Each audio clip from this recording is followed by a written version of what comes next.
Pessoal, tudo bem? Sejam bem-vindos. Vamos dar continuidade ao nosso estudo. Nós paramos aí, trabalhamos, né? A questão dos regimes. Finalizamos aí o bloco anterior falando dessa particularidade. Inclusive, eu estou voltando, porque é muito importante isso aqui, gente. Até voltei aqui para a gente relembrar esse ponto que é muito importante para a prova.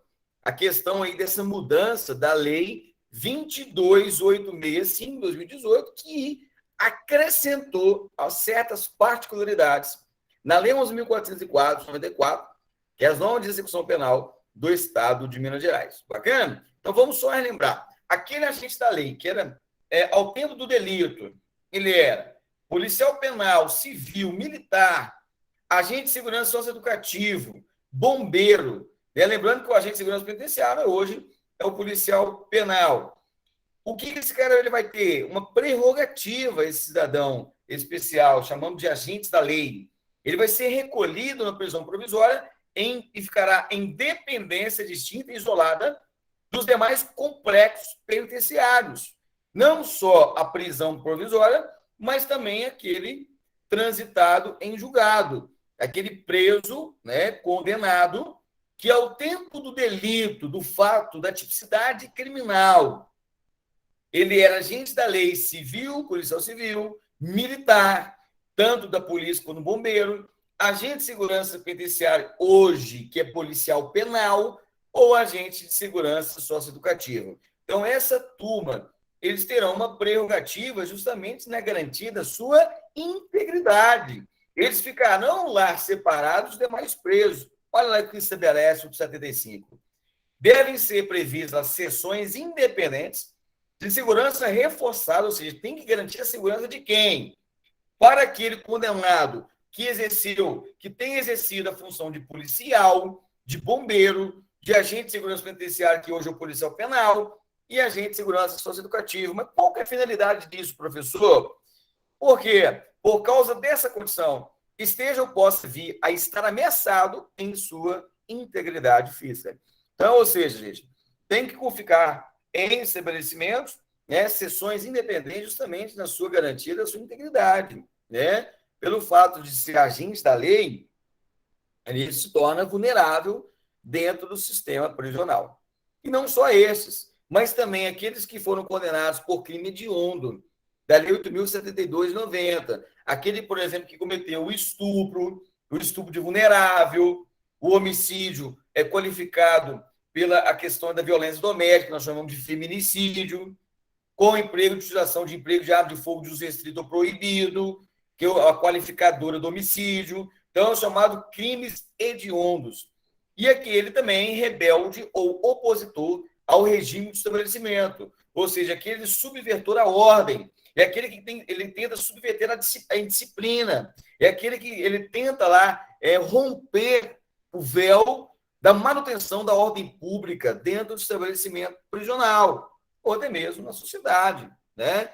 E lembrando que esse cidadão, por força lá do RDD do 52, aquele cidadão que comete um crime doloso, de natureza grave, e é subvetor à ordem, ele vai diretamente para o RDD. E pode permanecer lá até 2 anos, né? Nós chamamos isso de RDD punitivo. É uma das críticas, inclusive, lá do direito penal do inimigo, do recrudescimento, né, do RDD. Então, isso é importante nós distinguirmos para a tua prova. Então, eu acho muito importante você aí, dar uma relembrada, né, trabalhar bem, principalmente esse artigo 72, esse artigo 75, que teve essa alteração, eles tiveram essa alteração pela Lei 22.865 de 2018. Tá joia? É importante a leitura de vocês nesses 2 artigos, principalmente.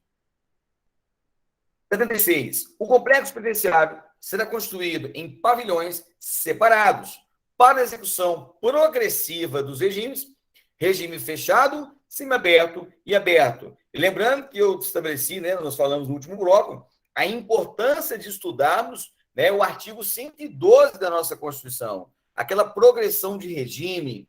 Mudou, nós tivemos alteração do pacote de crime. Nós estudamos isso recentemente, pela Lei 13.964 de 2019, que é o pacote anticrime. Por exemplo, se aquele cidadão ele comete o crime hediondo, com a natureza morte, sem livramento condicional, e ele é reincidente e tem, logicamente, no caráter subjetivo, o comportamento carcerário adequado, que vai ser delimitado pelo diretor do estabelecimento, ele pode progredir, desde que ele tenha cumprido pelo menos 70% daquele regime, por questões dessa mudança do pacote anticrime. Então, esse artigo 102 da LEP é de grande importância para a sua prova, não tem um somo de dúvida disso, ok? Então, vamos lá, artigo 78. Os estabelecimentos terão lotação máxima. Gente, isso aqui é um critério objetivo. E eu já vi muito em prova isso. A prova adora critérios objetivos e questões numéricas. O regime fechado, sua lotação máxima, 500 sentenciados. Semiaberto, 300. Aberto, 50. Semilivres. No presídio, questão lá, 400. Cadeia pública, 50. Professor, eu tenho que decorar isso aqui? Tem. Isso aqui são critérios objetivos. Então, tem que ser decorado. Nós temos aí o 500, 400 e 300. E nós temos 50 e os 50. Temos que decorar isso aqui para a sua prova, tá ok? Vamos aí delimitar, tá? Importante isso aí para a sua prova, tá ok? Então, fiquem atentos a esta particularidade. Vamos lá.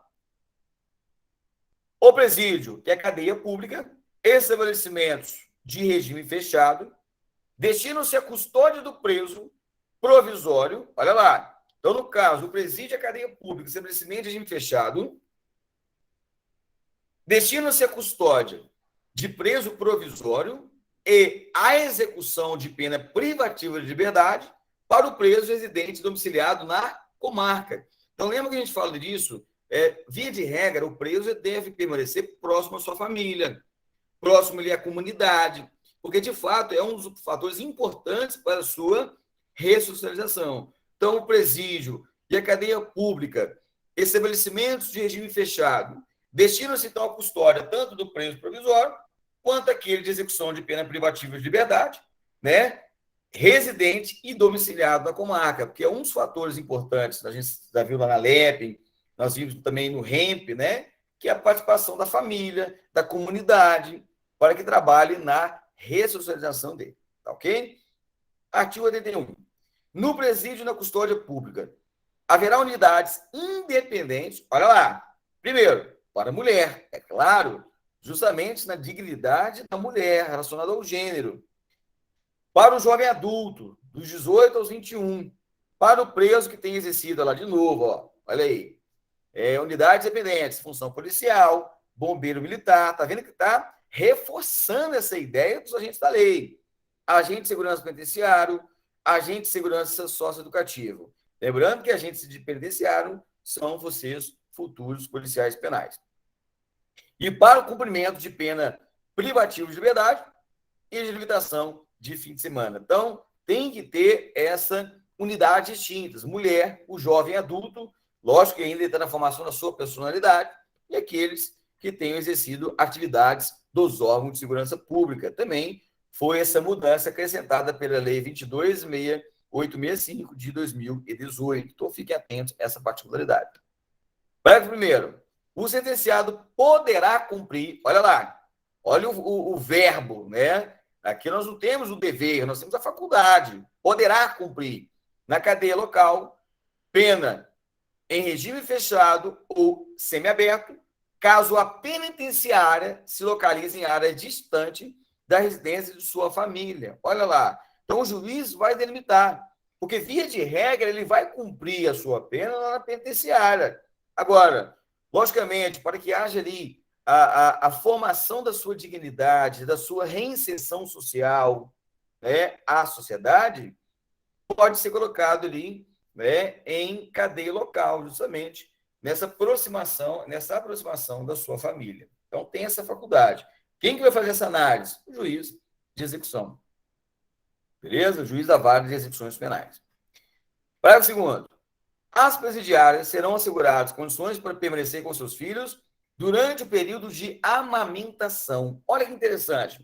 A 11.404 fala que é um direito fundamental a presidiária, logicamente, ela permanecer com seu filho durante o período que ele está amamentando.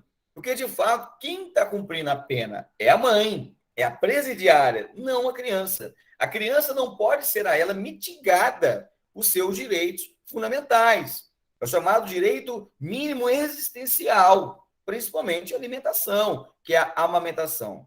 No entanto, pessoal, eu quero atinar a vocês duas particularidades. A Constituição também, lá no seu artigo 5º, inciso 50, estabelece a mesma prerrogativa à presidiária. Mesma coisa, que durante o período amamentício, questões lá do início, né, do caráter do nascituro, né, vai ter condições para permanecer no período de amamentação. É o mesmo direito fundamental. No entanto, a Constituição não estabelece qual que é o prazo. Aí vem a LEP, lá no seu artigo 83, parágrafo 2º, fala que os estabelecimentos penais destinados a mulheres, serão dotados de berçário, onde as condenadas podem cuidar dos seus filhos, inclusive amamentá-los, no mínimo até 6 meses de idade. Olha que interessante. Então, onde vem estabelecer o lapso temporal é a Lei de Execução Penal, no seu artigo 83, parágrafo 2º. A Constituição Federal e a Lei 11.404 não estabelece esse lapso temporal.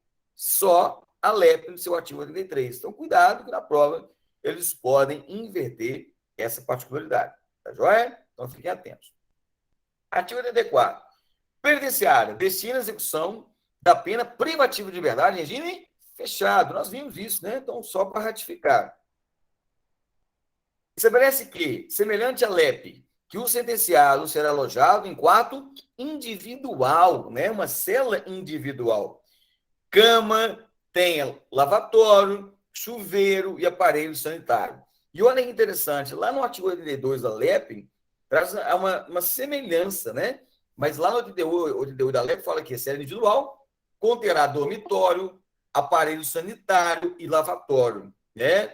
Aí vem lá no parágrafo 1 do 88, na linha A, fala que tem que ter lá o ambiente, as questões de aeração, insolação, condicionamento térmico adequado à existência humana, né? Ou seja, tem um local ali que entra o sol, né? A ventilação tem que ser adequada, o condicionamento térmico pode ser muito nem quente demais, nem muito frio, tem que ser o quê? Com condicionado, né, a existência da dignidade humana do preso. É isso, convalidando, corroborando com principalmente aí a Política Nacional de Direitos Humanos, as regras de Mandela, a Declaração Universal de Direitos Humanos, que fala que ao preso tem que haver o respeito à sua integridade física e moral. Né?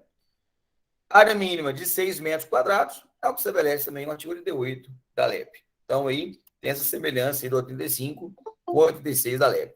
Artigo 90, colônia agrícola industrial, questões destinas à execução da pena privativa de liberdade em semiaberto. Então, nós temos aí de novo, né, gente? Isso aí cai muito em prova. O BA penitenciário em regime fechado, colônia agrícola industrial em semiaberto e casa de albergado aberto. Olha lá. Então, casa de albergado destina a execução da pena privativa de liberdade em regime aberto. Isso sempre cai muito em prova. Então, fiquem atentos a isso aí. Ok? O Centro de Educação do Jovem, como a gente bem disse, né, anteriormente, destina-se ao sentenciado dos 18 aos 21 anos de idade em regime aberto e semiaberto, porque esse ainda ele está em processo de formação de personalidade. É semelhante lá ao Estatuto da Criança e Adolescente. Nós tínhamos essa previsibilidade na Lei 80.69/90. Aquele que comete lá o ato infracional, ele pode permanecer na situação de internado, né, até os 21 anos, de maneira excepcional. E desculpa, a última forma, até os 21. De maneira normal aos 18 e de maneira excepcional até os 21. Não é isso? E aos 21 anos, por força do ECA, ele tem que ser compulsoriamente e colocado em sua liberdade. Então, é um pouco semelhante esse centro de reeducação do jovem adulto, que ele ainda está em busca da sua formação, em busca do centro de reeducação, né? É importante nós fazermos essa distinção do jovem adulto. Artigo 116. Efetuada a admissão, proceder-se-á a separação dos sentenciados. Olha o que vem estabelecer o 116. Vai ficar separado o sentenciado. Primeiro, o sexo, a questão do gênero, homem e mulher. Segundo, idade, né? Terceiro, os antecedentes, né? Vamos ver o que ele cometeu. Se ele cometeu ali um assalto, um estupro, ele cometeu um homicídio, uma importunação sexual do 215A, o 147A, que é um novo crime do stalker. Então, esses crimes há de haver essa análise, né, no que tange aos seus antecedentes, principalmente antecedentes criminais, né? Se ele é um cara acostumado, se é um cara reincidente, se ele é réu primário, tudo isso vai ser levado em consideração. E ainda, o que o 116 estabelece? O estado físico e mental do sentenciado. Olha que interessante. E a necessidade de tratamento reeducativo ou psiquiátrico. Então, isso é interessante que o 116 vai além.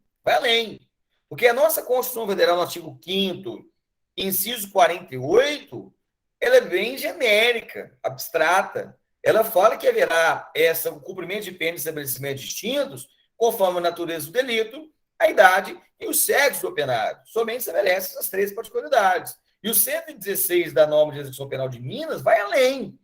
Fala lá, além aí da natureza, da idade e do sexo, fala lá o estado físico e mental do sentenciado, a necessidade de tratamento reeducativo ou psiquiátrico. Então, o 116 ele vai além daquilo que prevê a nossa Carta Constitucional. E a própria 11.404, vamos relembrar, lá no seu artigo 7º, fala que não haverá essa separação, que não haverá a distinção raça, religião ou política. E lá na LEP, em consonância com a 11.404, seu artigo 7º, né, estabelece no seu artigo 3º que também não haverá distinção natureza racial, social, religiosa ou política. Então, é importante nós distinguirmos o que, de fato, haverá de ter a separação e o que não haverá de ter essa separação. Então, vai separar o quê? Pela idade, natureza e sexo. O que estabelece a Constituição. E o 116 vai além. Estado físico e mental, necessidade de tratamento reeducativo ou psiquiátrico. Isso é o que vai haver a separação. E o que não há separação? Natureza racial, social, religiosa ou política. E a 11.404 não colocou o social, é só racial, religioso ou político. Então, fiquem atentos, que lá na tua prova, o que eles podem fazer? Eles podem misturar esses conceitos. Aquilo que pode e aquilo que não pode. Ok? Então, fiquem atentos a isso aí. 118. Aos sentenciados serão destinados celas individuais, ao que nós vimos lá também no artigo 88 da LEP. Né? E em caso de necessidade, olha que interessante, isso aqui é algo novo, hein? Em caso de necessidade, pode autorizar a colocação de mais de um sentenciado na cela ou quarto individual, né? Adequadamente selecionado, vedada, ou seja, proibida, nesse caso, a ocupação apenas por 2 sentenciados. Então, no caso, a regra que coloca lá o sentenciado em cela individual. Mas se ali, no caso em tela, se houver uma necessidade, a supremacia do interesse coletivo, a supremacia do interesse público, por exemplo, pode ser colocado mais um sentenciado na cela.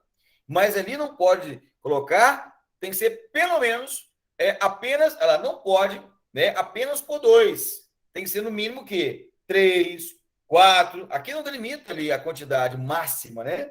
Mas nesse caso, a ocupação vedado, a ocupação apenas por 2. Né? Então é proibido colocar 2, né, na cela. Vai colocar ali na cela individual, tudo bem, coloca ali 3, 4. A norma não delimita a quantidade máxima, mas ela delimita ali um mínimo, que não pode, né, ser colocado apenas por 2. É vedada, nesse caso, a ocupação apenas por 2, ou seja, tem que ser 3 a mais. No caso, 2 não pode. Ok? Importante aí para a prova, hein? Fique atento. 101. Olha lá. Em caso de perigo. Opa, acho que tem um áudio ligado aí, pessoal. Tem um áudio ligado aí. Em caso de perigo para a ordem e segurança do estabelecimento, o diretor deste poderá censurar a correspondência do sentenciado, respeitar os seus direitos. Olha que interessante, nós vimos isso muito bem. Nós vimos lá no direito constitucional, nós vimos na LEP, nós vimos no REMP, trabalhamos muito bem a questão da correspondência. Nós sabemos que, via de regra, a correspondência do preso ela é inviolável. É o que estabelece a Constituição Federal no artigo 5º, inciso 12, que ela só pode ser quebrada, na verdade, as comunicações telefônicas, por ordem do juiz, para fins de investigação criminal e instrução processual penal. E a correspondência é inviolável, de maneira absoluta. Isso prevê a Constituição de 88. Mas sabemos que a Constituição ela é de 88. E para estabelecer o direito hoje moderno, a complexidade da sociedade, há uma flexibilização, principalmente não só da correspondência, mas questões também de dados, né? De dados telegráficos, há uma ali, por exemplo, dados, né? Dados financeiros, dados bancários, por exemplo, pela CPI, Comissão Parlamentar de Inquérito, ela quebra ali, né? Dados bancários, dados financeiros, faz isso no aspecto infraconstitucional. No aspecto constitucional, é inviolável, ponto. Agora, no que tange a correspondência do preso, poderá censurar a correspondência, justamente no caso de perigo para a ordem ou para a segurança do estabelecimento. Ou seja, a garantia da ordem pública, a garantia da integridade das pessoas, é o que estabelece também o RDD. Lá no seu artigo 52, inciso 6, olha lá, haverá a fiscalização do conteúdo da correspondência, justamente por questões de segurança. Aqui também nós invocamos, dentro do sopesamento, dentro do princípio da proporcionalidade, da razoabilidade, do sopesar princípios, o que vai prevalecer aqui é o princípio da supremacia do interesse público, o princípio da supremacia do interesse coletivo, porque, então, o interesse coletivo ele vai sobrepor o direito individual, ele vai mitigar, ele vai afastar o direito individual do preso, do sentenciado. Porque aqui há o aspecto da coletividade, da ordem pública. Então, de fato, pode ele sim censurar a correspondência do preso. Porque nessa ideia do entendimento da ordem pública, do entendimento coletivo, do interesse público. Olha lá, olha que interessante o que estabelece o 491 do REMP. A comunicação com o mundo exterior será permitida. Todavia, sempre que houver quaisquer suspeitas, as correspondências, sejam elas as recebidas ou que serão expedidas, deverão ser vistoriadas. Olha aí, fundada suspeita. Suspeita principalmente o quê? Que esteja ali algo que violem a ordem e a segurança do estabelecimento. Então, é importante nós estabelecermos isso, que a Constituição traz o caráter proibitivo. Não tem exceção no que tange a correspondência. Aí vem a 11.404, aí vem a LEP, aí vem o REMP, estabelece algo de maneira excepcional, essa quebra do direito fundamental do preso à correspondência. Bacana? Então, fiquem atentos a estas particularidades, principalmente essa dicotomia jurídica entre a Constituição e as normas infraconstitucionais. A Constituição não proíbe, mas as normas infraconstitucionais, ou seja, abaixo da Constituição, estabelecem, sim, a possibilidade de violação à correspondência do sentenciado. Bacana? Então, é importante isso aí para a prova, ok? 133. As visitas de advogado terão lugar em local reservado em que as conversas não sejam ouvidas.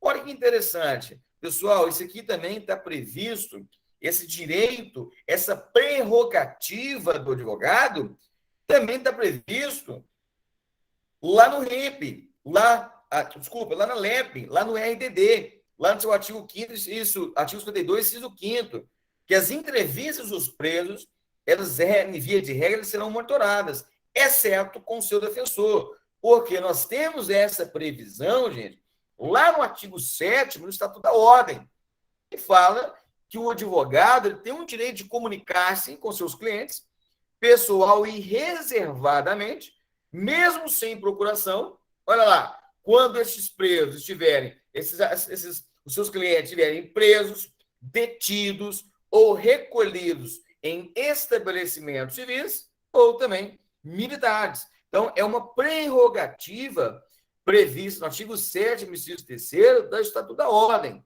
Esse direito de ter essa conversa reservada com o seu cliente. É um direito fundamental do preso e é uma prerrogativa do advogado. Bacana? É importante nós bem estabelecermos isso aí. 136. Olha lá. Nós temos aí também essa previsão lá na LEP, importante, a permissão de saída e a saída temporária. São dois institutos importantes, direitos fundamentais do preso, mas com características diferentes, né? E essas características diferentes é que costumam cair na prova. E como são diferentes, o que eles fazem na hora da prova, meus irmãos? Eles invertem, eles misturam os seus conceitos, né, para te confundir na prova. Então, tem que ficar atento a essas particularidades, ok? Então, vamos lá. 136. O condenado que cumpre pena em regime fechado ou semiaberto e também ao provisório poderão ter permissão de saída. Eu até grifei, tá vendo? Eu coloquei bem destaque, ó. Permitido a saída. Permissão de saída. E, nesse caso, vai ser escoltado. Professor, em quais casos tem essa autorização dessa permissão de saída escoltado? Primeiro, tratamento médico. Tranquilo.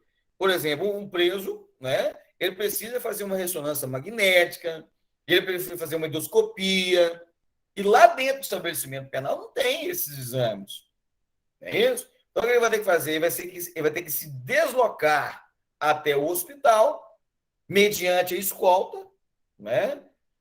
Para que ele realize aquele tratamento, para que ele realize aquele exame, né? Então, ele tem esse direito de saída, principalmente questões da sua integridade. E qual que é o tempo que ele vai ficar ali? É o tempo que for para o tratamento médico. Não é 1, 2 dias, 3 dias, 2 horas, não. É o tempo necessário para o cumprimento daquela atividade. Se ele vai lá para fazer o exame, tirar uma ressonância magnética, vai e volta. Essa é a ideia. E a segunda hipótese, falecimento ou doença grave. Olha lá. Então, a pessoa da família morreu, ou ela está grave, uma doença grave. De quem? De cônjuge, companheiro, ascendente, pais, avós, descendentes, filhos, netos, bisnetos, e vai. Ou irmão. Então, pessoa da família, sendo ela o cônjuge, companheiro, ascendente, descendente, irmão, no caso de falecimento ou doença, tem o direito dessa permissão de saída, mediante escolta. E lembrando, né, que essa permissão de saída, ela é concedida, ela é autorizada pelo diretor do estabelecimento. Lá na tua prova, pode vir colocando que quem autoriza a permissão de saída é o juiz competente. Não, aqui não. A permissão de saída é o diretor, não é o juiz competente. O juiz competente vai autorizar, vamos ver, a saída temporária, mas não a permissão de saída. Então, não confundem isso para a prova. Então, vamos lá. E qual o prazo que vai permanecer? Como eu muito bem falei, a permanência desse detento fora do estabelecimento, né, da permissão de saída, vai ser a duração necessária com a finalidade da saída. Então, ele vai fazer o tratamento médico, vai fazer um exame, vai lá, faz o exame e volta. Então, é o tempo necessário à finalidade da saída. Agora, nós temos um instituto, nós chamamos de saída temporária. Mas, nesse caso aqui, ele não está no regime fechado, ele está no semiaberto. E olha só, Então, no caso, poderá, então, semiaberto, ter essa saída temporária. Aqui também nós temos um ponto importante. Sem vigilância. Lá na saída, na permissão de saída, ela é escoltada. Aqui não. A saída temporária é sem vigilância. No entanto, pode haver ali a determinação do juiz para que haja a monitoração eletrônica, né? Pode colocar, mas a regra é sem vigilância. Com qual finalidade? Primeiro, visita à família, frequentar cursos e participação em atividades de retorno ao convívio social. Então, a saída temporária tem essas finalidades. Uma delas, visitar a família, frequentar cursos e participação em atividades de retorno ao convívio social. E lembrando que essa saída temporária, ela não é autorizada pelo diretor da unidade prisional, do estabelecimento penal, e sim pelo juiz da execução. Ou seja, pelo ato motivado do juiz competente. Beleza? Então, show de bola, né? Olha que interessante aqui. E aqui vai além, olha lá. Aqui vai além. Aqui nós temos aqui uma situação um pouco mais aberta. E tratando disso, é isso mesmo, regime aberto. Que nós vimos ali há pouco, né? Tem a situação do semiaberto. E aqui vai além. O 138 vai além, olha lá. Com base no parecer da equipe interdisciplinar e como preparação para a deliberação, será autorizado pelo juiz da execução, não o diretor, tá ok? Que tenha participado do processo de educação e a saída do sentenciado, que cumpra pena. Olha lá, além do semiaberto, aqui agora aumentou a possibilidade. O regime o quê? Aberto. Após cumprindo 6 meses da pena, por até 7 dias, limitado ao total de 35 dias por ano. Ou seja, no caso ali, igual estabelece lá a LEP, ele fica 7 dias, né, nessa saída temporária, ele retorna para o estabelecimento, existe o lapso de 45 dias entre uma saída temporária e a outra na LEP, e ele pode, no máximo, ter mais 4 vezes, ou seja, 7 dias, mais 4 vezes 7 dias, ou seja, que dá o total de 35 dias por ano. E lembrando que essa saída tem autorização do juiz da execução. Na verdade, é uma redundância ali do 37. Olha aí. Então, nós temos que saber essa separação, que a permissão de saída é pelo diretor, regime fechado, semiaberto e provisório, mediante escolta. Quais casos? Falecimento, doença grave de cônjuge, companheiro, ascendente, descendente, irmão, assim como aquele que tem que fazer tratamento. Do outro lado, nós temos a saída temporária, que é ato do juiz, não do diretor. No caso do semiaberto, vimos ali a possibilidade do aberto, não é isso? Na 11.404, no seu artigo 138, né? Sem vigilância, mas pode ali haver a monitoração eletrônica. 7 dias, no máximo de dias, podendo ser renovado por mais 4, no caso da LEP, que dá o total 35 dias. Dá o total 35 dias. Então, olha lá, outras ações de saída dos presos. Então, dê uma lida nisso aí para que potencialize os seus estudos. Ok? Show de bola.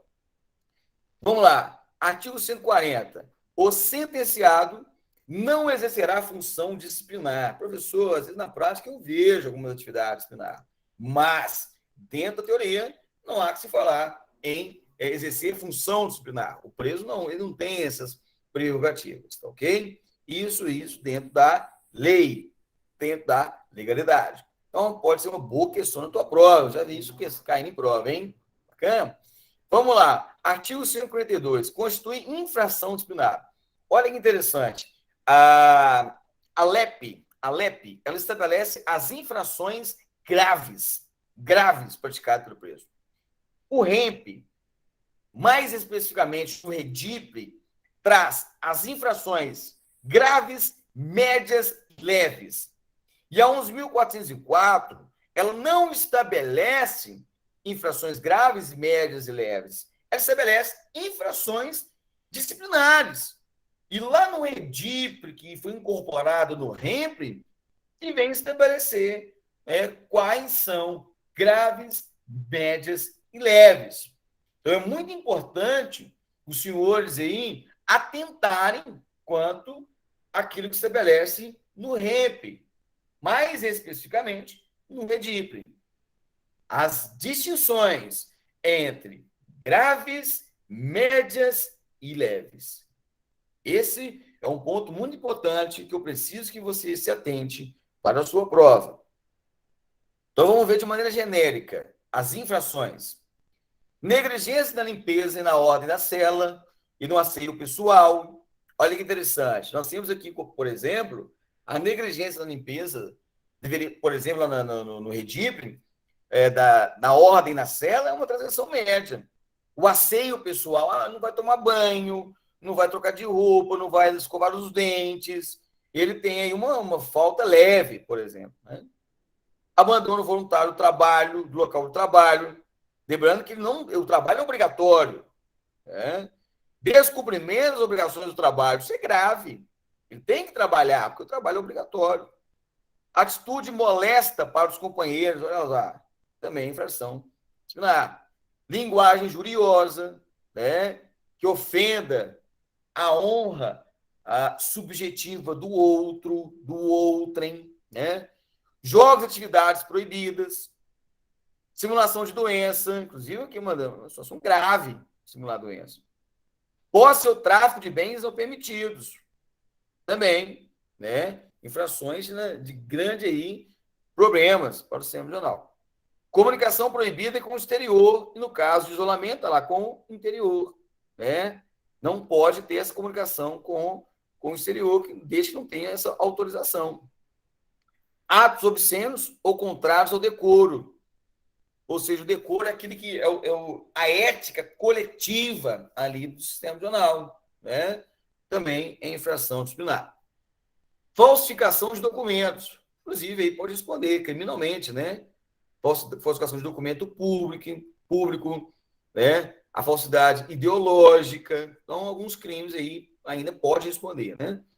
Apropriação ou danificação de bem da indenização. Com certeza, aí também tem até crime, né? A questão do dano ao patrimônio público, ao erário, né? Apropriar-se, né, de bem da administração pública, né? Posse ou tráfico de arma ou de instrumento de ofensa. Isso é gravíssimo. Sabemos que a natureza é grave lá no REDIPRE. Tráfico de arma, instrumento que possa ofender a integridade de outrem. Atitude ofensiva ao diretor, ao funcionário do estabelecimento ou visitante. Né? Também, né, tem essa natureza grave, né, de ofender, de desobedecer, inclusive, a ordem dos agentes da lei. Inobservância de ordem, olha lá, ou prescrição e demora injustificada no seu cumprimento. Infração. Desordem ou motim está participando. A subversão da ordem. Grave. Evasão. A questão aí da fuga. Grave. Né? Fato previsto como crime cometido contra o companheiro, funcionário do estabelecimento ou visitante. Nós temos aí o crime doloso, está lá no REP, no REDIPRE, crime doloso, é grave. Agora, se ele comete uma contravenção penal e um crime culposo, agindo por negligência, imperícia ou imprudência, é infração média. Está lá no REDIPRE. Mas aqui eu estou bem estabelecendo que aqui são as normas genéricas, abstratas, não delimitou as graves, médias e leves, ok? O que vai delimitar lá é lá no REDIPRE, as graves, médias e leves. Lá na LEP, na Lei 72/10/84, estabelece as infrações graves. Por exemplo, se ele não passar pelo exame do ácido desirribonucleico, que nós chamamos de DNA, ou chamado de amostra biológica, ele comete uma infração grave. Nós tivemos essa alteração pelo pacote anticrime da Lei 13.964/2019. Isso vai cair na tua prova, sem sombra de dúvida. A questão lá do DNA, do ácido desirribonucleico. Ele não passou. Ele cometeu um crime doloso contra a vida, contra a pessoa, contra a liberdade sexual, a dignidade sexual, por exemplo, um estupro, um homicídio qualificado, e ele não quer passar pelo exame de DNA. Tudo bem, não vai ser forçado, mas a ele vai ser cometido lá uma falta grave. Está previsto, não é isso? Importante nós distinguirmos isso no artigo 9A, combinado com o artigo 50, não é isso? Lá da Lei de Execução Penal, que nós tivemos alteração agora, recente, pelo pacote anticrime. Então, é muito importante nós estabelecermos essa premissa. 19. Realização ou contribuição para a realização de visita íntima em desacordo com a lei ou com a ato da autoridade competente. Infração disciplinar. Olha aí. Então, nós temos as infrações. Agora, nós temos as sanções. Ele vai ter a sua punição por força dos 1404. Admoestação, privação da autorização de saída por até 2 meses. Grave esses prazos, hein? Limitação do tempo previsto para comunicação oral durante 1 mês. Então, são sanções disciplinares pelo cometimento de infrações disciplinares. Privação do uso da cantina, de autorização de saída, de ato de recreação por até 1 mês, isolamento em cela individual por até 15 dias, isolamento em cela disciplinar por até 1 mês, suspensão, restrição da visita íntima, que nós falamos, que é um direito do preso, né? Então, são sanções. Olha lá. E olha que interessante aqui que vem estabelecer.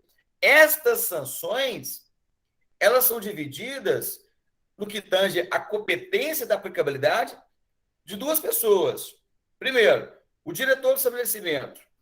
Cabe a ele a admoestação e a privação da autorização de saída por até 2 meses. Professor, e as demais sanções, não os 1404? Cabe a quem? A comissão técnica de classificação. Olha só que interessante. Aquela comissão que vai ser presidida pelo diretor, um psicólogo, um psiquiatra, um assistente social, um membro da comunidade e aquele, né, de sessão de disciplina, que é o que prevê a 11.404, que é a Comissão Técnica de Classificação. Então, ela compete aplicar as demais sanções, a 11.404. O isolamento em cela disciplinar somente se aplicará em caso de agressividade ou violência do sentenciado, ou quando este reiteradamente, ou seja, de maneira habitual, alterar a ordem normal do estabelecimento. Então, esse isolamento em cela disciplinar. Lembrando que essa cela disciplinar, gente, ela tem que ter as mesmas características da cela individual. As mesmas características. Inclusive, ela possuirá o quê? Um mobiliário análogo. Ou seja, tem que ter ainda, com certeza, o respeito à integridade física e moral do preso. Nenhum sentenciado será punido disciplinarmente sem ser ouvido e sem que haja apresentado a defesa verbal ou escrita. Gente, toda vez que ele vai ser punido, tanto no sistema prisional ou fora dele, tem que se ter o devido processo, a garantia da defesa, da constituição do advogado. Isso é regras constitucionais. Também serão estabelecidas ao preso, ao sentenciado. Então, antes que ele haja ali a devida punibilidade, tem que ser ali apresentado a sua defesa, que tanto pode ser verbal ou escrita. Olha que interessante, nós temos aí as particularidades do que tange ao uso de algema. Lembrando que nós temos uma súmula vinculante no número 11, que estabelece 3 particularidades para utilizá-la. Primeiro, fuga, as questões que ele possa colocar em risco tanto a integridade dele quanto dos agentes da lei. E aqui, a questão do uso da algema na norma de execução vai além. No inciso segundo, que vai lá, fala o quê? Por motivo de saúde, segundo recomendação médica. Às vezes a pessoa está agitada, ela está hostil, ela está nervosa, está descontrolada. Então, nesse caso aqui também cabe o uso da algema. Lembrando que o uso da algema é circunstâncias excepcionais, circunstâncias extraordinárias, porque, via de regra, não ali restringe pela utilização da algema, exceto fuga, motivo de saúde e se houver perigo tanto para a integridade física dele e principalmente dos agentes da lei, os policiais penais, o diretor ou de terceiros. Bacana? Importante distinguir isso aí. O sentenciado será transferido para estabelecimento próximo da residência de sua família. Olha aí, nós já falamos isso, inclusive de cadeia, de presídio, custódia, aquele, né, o preso custodiado, ele vai ficar perto da família, que a família é um dos pontos mais importantes para a ressocialização daquele, para que ele não volte mais a delinquir, para que ele não volte mais a cometer novos delitos. Então, a família tem um papel de grande relevância no contexto de ressocialização daquele preso. Então, por isso que ele tem que ficar ali, próximo da sua família. Medida de coerção. Gente, isso aqui, medida de coerção, é quando você, policial penal, realizar o uso diferenciado da força. É o que nós chamamos no direito dos agentes encarregados de aplicação da lei. Para que nós façamos cessar injusta agressão real e iminente, para que neutralizemos condutas criminosas ou ali uma resistência por meio de agressões praticadas por presos, condenados, sentenciados em desfavor dos agentes da lei, nós deveremos utilizar do poder de polícia. O poder ali, aquele poder de polícia é coercitivo. Mas lembrando que esse poder coercitivo que você, policial, vai exercer, que você tem essa prerrogativa dentro dos limites legais, dentro do princípio da proporcionalidade, dentro do princípio da razoabilidade, dentro do princípio da necessidade, né? Então, quais casos vai utilizar essa correção, esse uso diferenciado da força? Lembrando que nós, agentes da lei, não praticamos o uso da violência, nós praticamos o uso diferenciado da força, que vai ser da medida da sua a proporcionalidade, dentro dos trâmites legais, respeitando a legalidade, respeitando a integridade do cidadão, né? Então, as medidas de coerção. Primeiro, para impedir o ato de evasão ou violência dele contra si mesmo ou contra terceiros ou coisas, né? Danificar objetos. 2, para vencer a resistência ativa ou passiva do sentenciado às ordens do funcionário do exercício do cargo. Gente, qual que é essa diferença da resistência ativa? Quando um preso, um sentenciado, ele resiste ativamente porque ele está partindo para cima do policial penal, ele está tentando agredir, lesionar, com agressões, às vezes, não letais, ou também com agressões letais. Ele é um resistente ativo. E um resistente passivo é aquele que você, policial penal, dá ordem, ele, no entanto, não te agride, ele não te ofende fisicamente, mas não acata suas ordens. Ele fica lá parado. Esse é um resistente passivo. Esse tem que utilizar, por exemplo, a técnica de mobilização, a técnica de condução, né? Ou instrumentos de menor potencial ofensivo, munição de elastômero, bastão, tonfa, né? São instrumentos de menor potencial ofensivo para quebrar a resistência daquele sentenciado que, por hora, está ali, às vezes, trazendo, né, o rompimento à ordem pública, está ofendendo a integridade dos agentes da lei. Isso não pode acontecer. Deve-se respeitar a integridade, a ordem emanada dos agentes da lei. Então, nós, agentes da lei, temos essas medidas coercitivas. Mas lembrando, né, dentro da legalidade, respeitando a necessidade, a proporcionalidade. Bacana? Show de bola. O juiz poderá determinar um monitoramento eletrônico por ato motivado nos casos de autorização de saída, temporária no regime semiaberto, né, no caso de autorização de saída temporária, no semiaberto ou prisão domiciliar, quando julgar necessário. Então, monitoramento eletrônico. Nós vimos lá no REMP que, se eles cumprirem regras de monitoramento eletrônico, as questões do equipamento é transação média. Cuidado, porque lá na tua prova vai cair que é grave. Não, é média. Está no REMP, no REDIP, né? De maneira mais específica, no REDIP. São deveres do sentenciado submetido ao monitoramento eletrônico. Primeiro, ele tem que receber a visita lá do servidor, né? justamente para acompanhar aquele instrumento, aquele equipamento. Abster-se. Professor, o que é abster-se? Deixar de praticar. Ele tem que deixar de praticar, de remover, violar, modificar ou danificar o equipamento, né? E informar de imediato as falhas desse equipamento à pessoa, ao órgão responsável. Isso é dever do preso, né? Então é importante nós lembrarmos dessa particularidade. Olha lá, professor, e se esse preso ele descumprir esse dever, né, do monitoramento eletrônico, o que pode o juiz da execução determinar?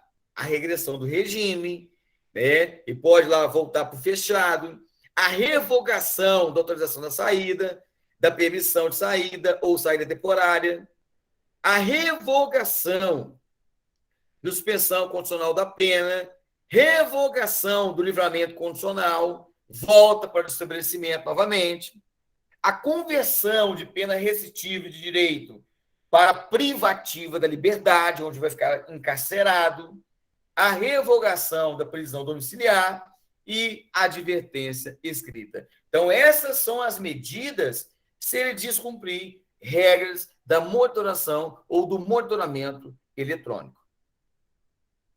156D. O monitoramento eletrônico poderá ser revogado, olha lá, pelo juiz competente, por ato motivado, principalmente no que tange ao descumprimento dos deveres.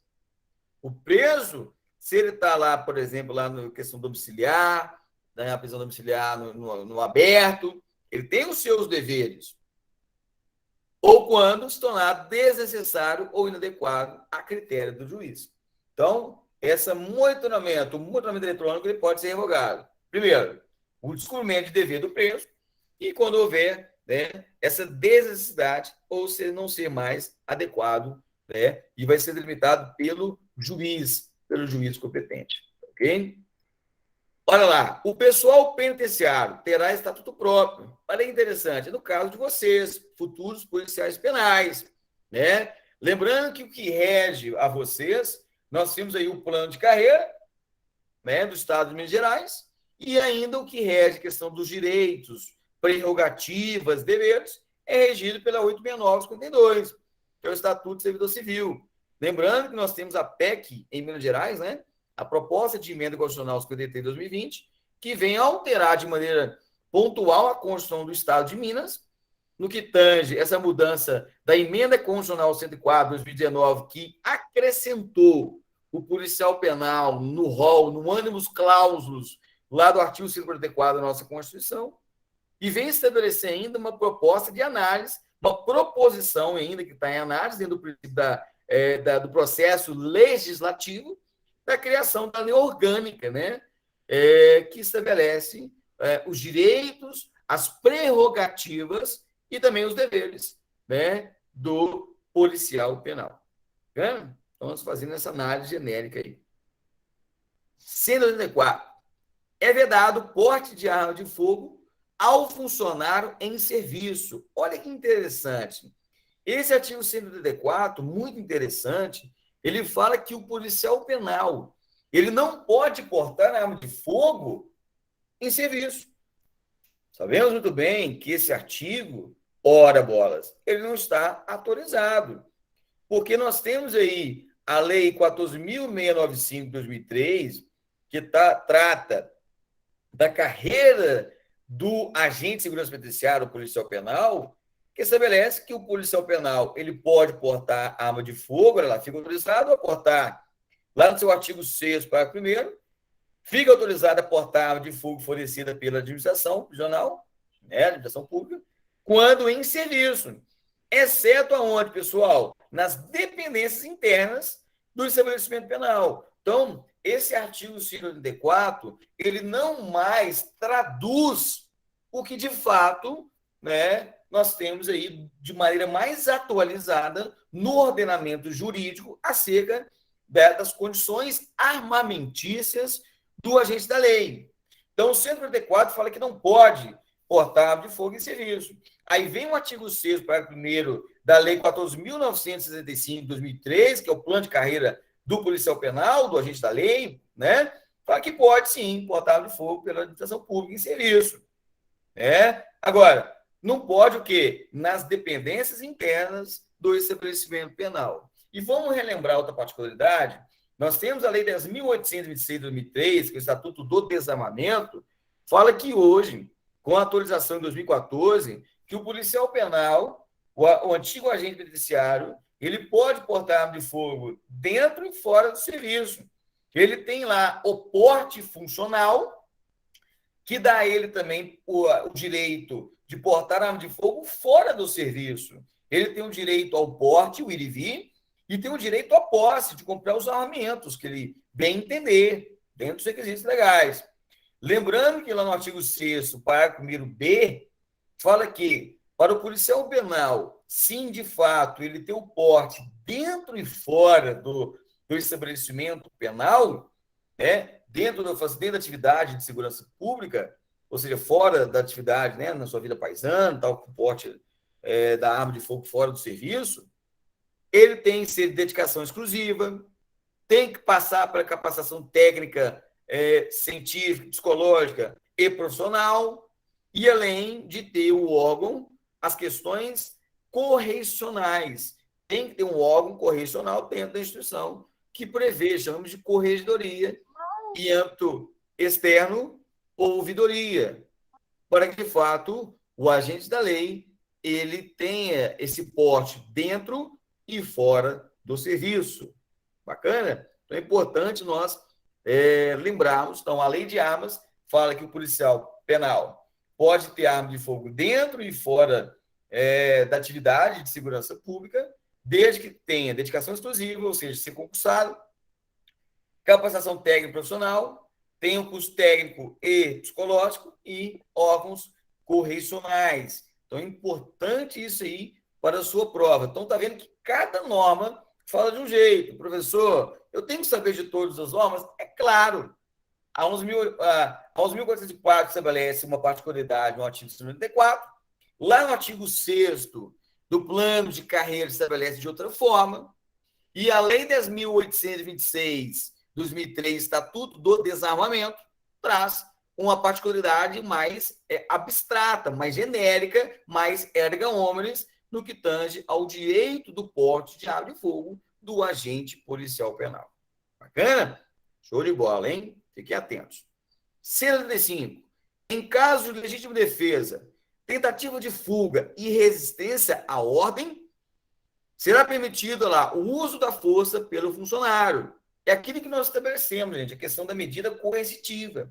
É o uso diferenciado da força, principalmente na questão da legítima defesa, para repelir agressão justa e real iminente, usando moderadamente dos meios necessários, né? Legítima defesa, artigo 23 e 25 do Código Penal. São direitos do preso, direitos civis, políticos ou sociais e o especificamente penitenciário. Nós vimos isso também. Por exemplo, direitos civis, direito à religião, o casamento, aos direitos lá sociais, o trabalho. Vimos que na lei estabelece que o trabalho é obrigatório ao preso condenado, que é facultado para o preso provisório e será realizado dentro do estabelecimento. O artigo 200 da LEP fala que o preso político é facultado ao trabalho. Então, isso é importante para a gente estabelecer. 192. Direitos civis, sociais e políticos do preso, inclusive o sufrágio, permanece com o preso, quando não forem retirados expressa e necessariamente pela lei ou pela sentença. Então, o juiz da vara de execuções penais vai delimitar o que pode ao preso e aquilo que não pode. Ou delimitou pela sentença ou pela lei. 194. Olha lá, nós temos vários direitos do preso, principalmente o que? Antes da sentença. Aqui, gente, aqui muito bem estabelecidos, são chamados direitos constitucionais. Principalmente, olha lá, presunção de inocência, contraditório, igualdade entre sujeitos processuais, ou seja, dentro do sistema acusatório, ampla defesa, assistência jurídica gratuita. Lembrando que a justiça gratuita é para aquele que tem insuficiência de recurso, está previsto lá no rol do artigo 5º da Constituição. Ouvido pessoalmente pela autoridade competente, receber visitas, nós já falamos, comunicar-se com o advogado, familiar, permanecer no estabelecimento da localidade ou naquele mais próximo do seu domicílio. Todos esses direitos aqui nós já trabalhamos. Importante só para, né, a consagrar, né, o nosso estudo acerca dos direitos do preso. Olha lá, mais ainda, são especificamente previdenciados os direitos do preso, tratamento reeducativo. Lembrando que a pena tem essa finalidade, ela é polifuncional, conforme delimita Rogério Sanches. Ela tem um caráter lá de punir, é o caráter retributivo, preventivo, geral, específico, e o caráter de ressocializativo. A finalidade polifuncional delimitada por Rogério Sanches, nossos maiores doutrinadores do direito penal do Brasil. Ele fala no que tange a execução da pena do preso. Instrução, priorizar a escolarização do livro fundamental. Lembrando que o livro fundamental é obrigatório. Profissionalização, trabalho obrigatório. Ao trabalho, tá vendo? Sua remuneração é sua seguridade social. Lembrando que a remuneração do preso não pode ser, no mínimo, 3/4, né, do salário mínimo. Assistência material, saúde, em especial tratamento clínico, lá, assistência psicossocial, ao portador de AIDS, assistência social, nomeadamente ao probacionário e ao egresso, que ele está no período de probatório, né? Assistência jurídica, religiosa, tudo isso aí vai ajudar na restauração do preso. Esporte, recreação, comunicação com o mundo exterior, visita do advogado, nós vimos a questão lá que é reservada com o advogado, acesso aos meios de comunicação social, petição e representação a qualquer autoridade para a defesa de direito, principalmente quando houver violação dos seus direitos o quê? Fundamentais, entrevista direta, regular com o diretor. Olha lá, o seu atestado de cumprimento de pena, a 11.404, fala que é semestralmente. É diferente da LEP e do REMP. A LEP e o REMP fala que é o quê, galera? Anualmente. Esse atestado, né? Quanto tempo que ele falta para cumprir, quanto tempo que ele já cumpriu, né? É interessante que a 11.404 é diferente, hein? Fica atento. Lá que fala que é semestralmente. Na LEP e no REMP é o quê, galera? Anualmente. Então, fique atentos, ok? Você pode trocar na prova. Dever do sentenciado. Submeter ao cumprimento da pena, já falamos. Permanecer no estabelecimento até liberação. Respeitar as normas do regime penitenciário. Atitude de respeito e consideração com os funcionários. Sabemos que, inclusive, é infração grave, né? Descumprir ordem do policial penal. Observar a conduta correta dos seus companheiros. Indenizar os danos causados à administração do estabelecimento, inclusive pelo seu trabalho. Uma das finalidades do seu trabalho é para isso. Inclusive, lá, despesas da sua manutenção. Cumprir as prestações alimentícias devido à família. Então, o trabalho do preso serve para essas finalidades. Essas indenizações, inclusive, prestação de alimentícias à família. Assistência, assistir o cônjuge, o companheiro na manutenção e educação dos filhos, é obrigação, né? É dever do preso. Bacana? Pessoal, nós finalizamos, então, essa análise da 11.404. Espero aí ter buscado conhecimento e até a próxima aula. Um grande abraço, façam uma leitura várias vezes para que, assim, potencializem os estudos e maximizem os seus resultados. Um grande abraço e até a próxima aula. Valeu! Vou aqui.